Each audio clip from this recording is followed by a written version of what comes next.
I'm Nick Clark in Doha. The main stories here on Al Jazeera. Denmark's Prime Minister has opened the largest climate summit in history, saying a deal is within reach.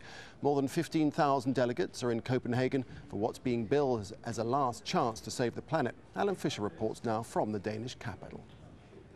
What happens now is the debate about who pays for it. Well, the developing nations turn and point to the industrialised world, the rich nations of the globe, and say, you caused it over the last 40, 50, 60 years, you have to pay for it.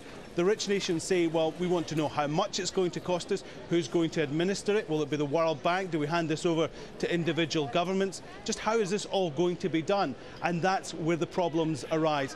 How it's going to be paid, who's going to monitor it? Alan Fisher there. A string of attacks in Baghdad have left at least 13 people dead. 7 people died, 41 were wounded after a bomb exploded outside a boys' school in Sadr city, a Shia stronghold. In a separate incident, 5 people have been killed in an ambush on an Awakening Council checkpoint in the north of the capital. And 1 person has been killed after a roadside bomb hit a car in Mansour in western Baghdad. Police in Sudan have released several senior southern officials who had been arrested in Khartoum. They were detained as they arrived for a banned opposition demonstration in the capital. Security forces had blocked roads leading to the parliament where the opposition had planned a rally.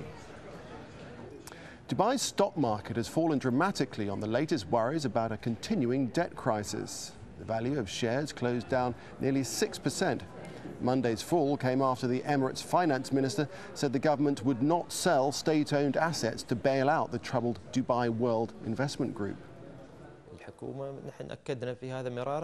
As any other company, in order to get some finance, it sells some of its assets. These assets could be foreign or local ones, assets that belong to the company and not government assets. There was a misinterpretation in the media saying that the government of Dubai intends to sell some of its assets, which is not true at all. The company owns real estates inside and outside the country, and nothing forbids us from selling it. And you can find the latest on all those stories and a lot more at aljazeera.net/English.